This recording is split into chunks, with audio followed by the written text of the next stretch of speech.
Ladies and gentlemen, welcome into our next video talking about the adult secondary standards. Well, just what the heck are standards anyways? Well, standards essentially in a nutshell tell our students what they should know and be able to do. Those two things, what students should know, what students should be able to do. Standards are not curriculum. Standards inform curriculum. I like to think about standards as the skeleton in which your curriculum forms the muscles and sinews on top of that. You could also think about standards as a GPS. They guide us as we look to help students find out what to know and be able to do. You can still use whatever materials you like, books, videos, etc. in your, of course, your incredible creative teaching styles that you use. You can also do. Standards are not going to impact your ability to deliver high quality instruction in any way. I really think you'll find these to be a great benefit. So we're going to focus on the standards in the 9 to 12.9 area, the adult secondary, the grade level equivalents 9 to 12.9. And in addition to math, if you're teaching students on the high school equivalency level, we do also have standards in language arts, social studies, and science as well. So let's take a look at the math standards and see what's in there. Well, it starts out with the standards for mathematical practice. These standards are not content standards. These standards here at the beginning really describe, as it says here, the variety of expertise that mathematical educators at all levels should seek to develop in their students. In other words, the habits of the mind that students should develop as they're working. So it doesn't say they need to learn polynomials or whatever. These standards at the beginning show what skills we should develop inside our students. Let's take a look at a couple so we know exactly what we're talking about. Standard number 1 says students should make sense of problems and persevere in solving those. We want to develop good problem solving in our students, and so we really want to do everything we can to help them to do as much math as possible themselves so they're learning and growing and making mistakes and learning. And the more we do, the less they're learning. So I really suggest, and we'll see it throughout the course, that we adopt more of a guide on the side approach instead of the sage on the stage where we're doing all the problems for students and showing them every move to make. Yeah, we certainly can still model, we certainly can teach mini lessons on content, etc., but we're really going to recommend that you adopt a problem-solving approach in your classroom and don't tell students every move to make. Help them learn, help them grow, help them make mistakes, give them hints as necessary. We call that in the research the productive struggle, and that's so important to develop in our math students. A couple of other things. The standard that says number 5, use appropriate tools strategically. They may be talking about various different things. One thing that we'll be looking at in depth in this course is the calculator. That's definitely a tool the students should know how to learn, how to use rather. So we definitely want to make sure that we've given them some practice in how to use the calculator as they get ready to take these various high school equivalencies. It'll be a great tool to help them be able to put most of their brain power on problem solving and instead of on calculation. Another standard of mathematical practice would be number 3, what I'm just focusing a minute on, which says construct viable arguments and critique the reasoning of others. This is a great life skill to develop because throughout life, a lot of times as we work or in our family relationships and community relationships, we are constructing arguments that we want people to agree with, and we're also trying to poke holes in other people's arguments so they may come to our opinion. So this is a great thing to do as students are solving problems, and one student might say, oh, I think we should do this first, and I think this is right, and the other student might say, no, I think you're wrong, and I'm going to show you why. So this is a great skill to develop, and certainly in order to develop this skill, students need to be working in groups. So get them working in pairs or working in groups as much as possible inside your classroom to help them to develop that skill. We can read about the other standards there, and a lot of what we're recommending instructionally really go along with these standards. You'll see that as you go on through.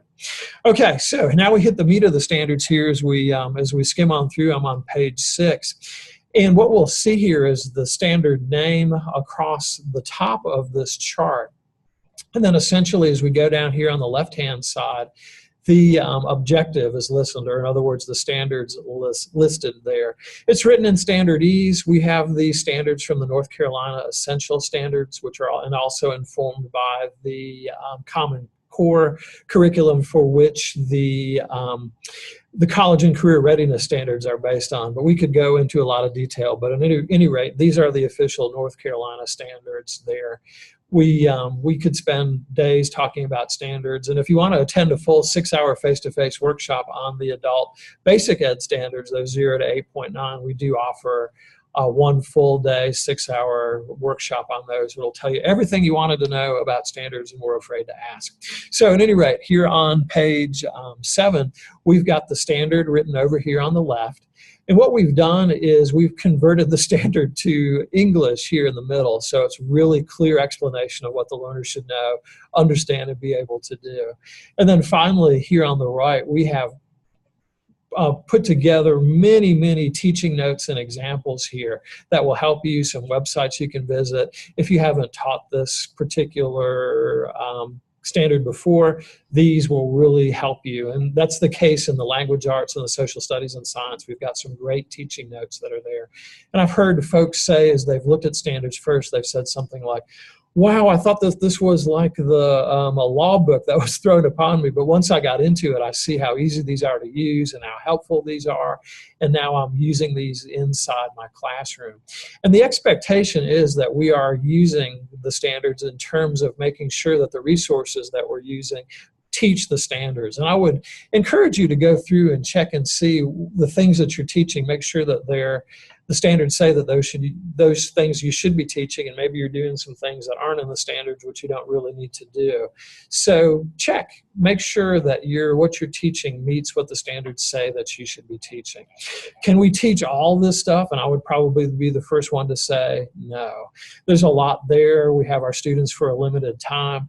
I would, for whatever high school equivalency test that you're teaching, they've got great information online as to exactly what's focused on more, what's focused on medium, what's focused on less. If you're doing GED or TASC or HiSET, I would take a look at that and really spend more time in those areas that your high school equivalency test focuses a lot on, because there's no way we can do everything. So I would try to focus more on those areas that your high school equivalency test centers on. Go deep in more areas than try to do a little bit in a few areas, because that's what's been the weakness in math instruction for so long. Students get a mile wide and an inch deep understanding of math, and then when they have to apply it, they can't. It's better to go much more in-depth, deeper in a shorter amount of content is my strong recommendation here. Okay, so I've shifted now to page 16 here. Actually, excuse me, on page 17 here. And what we see at the end of, after all the standards and the standards translated in the resource, we see some checklists. So this is something you could use to keep track of. What materials have I used to teach these various standards? Some teaching notes that you might have. Oh, I used blah, blah, blah last time, and that can help you when you're teaching this again and for future students. So we have an instructor checklist, the next couple pages, and we also have a student checklist. This begins on page 21. So if you want to flip over there, you'll see the student checklist, and you can see it's listed here with I can statements. And this would be something you could use to put in a student folder, perhaps, to see the various things that you've covered and that they've mastered. So instructors have used these in various ways. So what's really the expectation with standards? What I would really encourage you to do is, number one, make sure whatever your materials you're using are correlated to the standards. Let's say, for example, I had this textbook, this Essential Math Skills textbook from Essential Education. If I'm looking through this, I would want to compare this to the standards that I have and want to make sure that it is covering what the standards say should be covered. And if it is, this might be a great book to use. I'm not recommending this one. I'm just saying, if I've gone through and I've checked this based the standards, and it does seem to meet the standards very well. So I would use whatever book that you're using. Check it out. See that it's covering what the standards say you should cover. Maybe some old favorites like Number Power 3 don't necessarily cover everything, and do some things that the standards say are less important. So I would check out your resources to see. At least have some familiarity with the standards. If the folks from the system office came to your classroom, they would expect to see a lesson plan that had some standards that you were covering in there. And that really doesn't take long to do once you get used to knowing the standards. You can use this guide and put those down, and this takes 5 minutes or so to do. It's not a huge strain.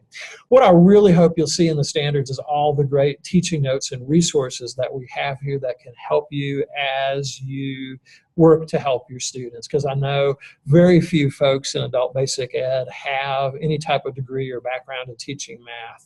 So all these resources will really help you as you move forward with teaching math to your students. So this was essentially Standards 101, and I hope you have a better understanding of the adult secondary standards now than what you may have 10 minutes ago. So thanks, and use those standards as you work with your students.